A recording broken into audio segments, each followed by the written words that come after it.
एक बार एक पहाड़ की चोटी पर एक विशाल वृक्ष पर सिंधुका नाम का एक विशेष पक्षी रहता था। पक्षी की खासियत यह थी कि जब उसकी बूंद धरती पर गिरती थी तो वे शुद्ध सोने में बदल जाती थी। वह इस पेड़ पर अकेला रहता था और शांति से वहाँ अपना जीवन व्यतीत कर खुश था। एक दिन एक शिकारी पक्षियों की तलाश में पहाड़ की चोटी पर घूम रहा था। कई घंटों के बाद जब वह किसी पक्षी को पकड़ने में सक्षम नहीं था तो उसने विशाल पेड़ के नीचे कुछ देर आराम करने का फैसला किया,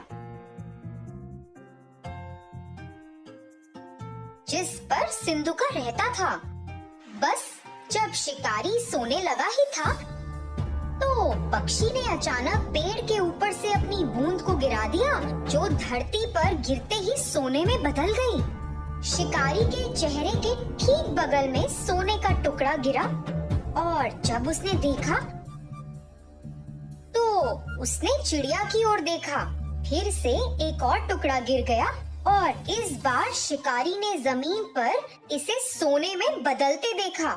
इस सब ने शिकारी को बहुत हैरान कर दिया था। शिकारी सोचने लगा, मैं कई वर्षों से पक्षियों को पकड़ रहा हूँ, लेकिन कभी भी ऐसा पक्षी नहीं देखा या यहाँ तक कि ऐसे पक्षी के बारे में सुना भी नहीं जिनकी बूंद सोने में बदल जाती है। यह निश्चित रूप से एक विशेष पक्षी है जिसे मुझे पकड़ना है। दुख की बात ये थी कि जब शिकारी ने ऐसा सोचा तो सिंधुका को उसके बारे में पता नहीं था। वह अपने पेड़ पर आराम कर रहा था और शिकारी योजना बना रहा था। शिकारी ने पेड़ पर एक जाल बहुत सावधानी से बिछा दिया जब पक्षी ध्यान नहीं दे रहा था और अंत में जाल में फंस गया। जब पक्षी जाल में फंस गया तो शिकारी ने उसे एक पिंजरे में डाल दिया और घर की ओर जाने लगा। उसी समय सिंधुका ने सोचा कि जाल पर ध्यान न देने के लिए वह कितना लापरवाह था और इसी कारण से बेचारा पकड़ा गया। अपने घर जाते वक्त शिकारी ने सोचा, अगर मैं इस पक्षी को रखूंगा तो मैं अमीर बन जाऊंगा और सभी को संदेह होगा कि कुछ तो गड़बड़ है। किसी दिन किसी को पक्षी की सच्चाई पता चलेगी और फिर वे राजा को पक्षी के बारे में बताएंगे। फिर मुझे इसे राजा को देना होगा। लेकिन अगर मैं पक्षी को सीधे ही राजा के सामने पेश करता हूँ तो वह मुझे इस पक्षी के बदले कुछ कीमती चीज देंगे। यह मेरे लिए बेहतर काम करेगा।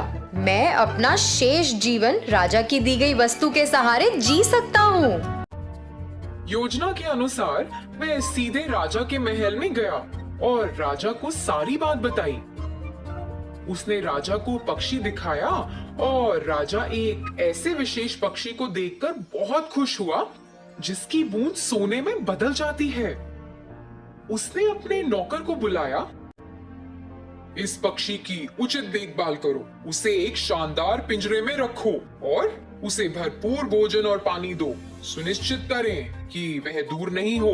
वह महल का शाही पक्षी होगा और अपनी बूंदों से मुझे कई दौलत देगा। अचानक राजा के मंत्रियों में से एक राजा के पास पहुंचा।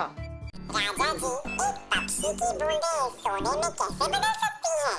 ये तो असंभव है। आप इस राह चलते शिकारी पर कैसे भरोसा कर सकते हैं जिसे कोई ज्ञान नहीं है?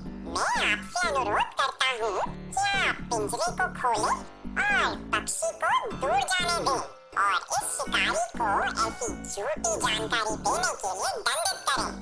राजा ने अपने विश्वसनीय और बुद्धिमान मंत्री के शब्दों पर विचार किया और यह सच था। हाँ, कोई पक्षी सोने की देखा, यह शिकारी शायद बदले में पैसा चाहता है। राजा ने पहरेदारों को शिकारी को गिरफ्तार करने और पक्षी को छोड़ने का आदेश दिया। जैसे ही पक्षी मुक्त हुआ, वह उड़कर पास के एक दरवाजे के शीर्ष पर पहुंच गया और वहां बैठ गया। अचानक उसने अपनी बूंदों को गिराया जो सोने में बदल गईं। राजा और उनके मंत्रियों सहित सभी ने यह देखा और चौंक गए। राजा को पता था कि उसने एक गलती की है और तुरंत अपने पहरेदारों को पक्षी को पकड़ने का आदेश दिया। मगर बहुत देर हो चुकी थी। सिंधुका आकाश में उड़ गया और उसने खुद को फिर से लापरवाह नहीं होने का वादा किया। उसने दूसरे पहाड़ पर एक नए स्थान के लिए उड़ान भरी, जहाँ कोई भी उसे फिर से पकड़ ना पाए। तो बच्चों, इस कहानी से हमें क्या शिक्षा मिलती है कि चाहे कुछ कितना भी असंभव लगे, हमें उसकी पूरी तरह जांच करनी चाहिए। धन्यवाद।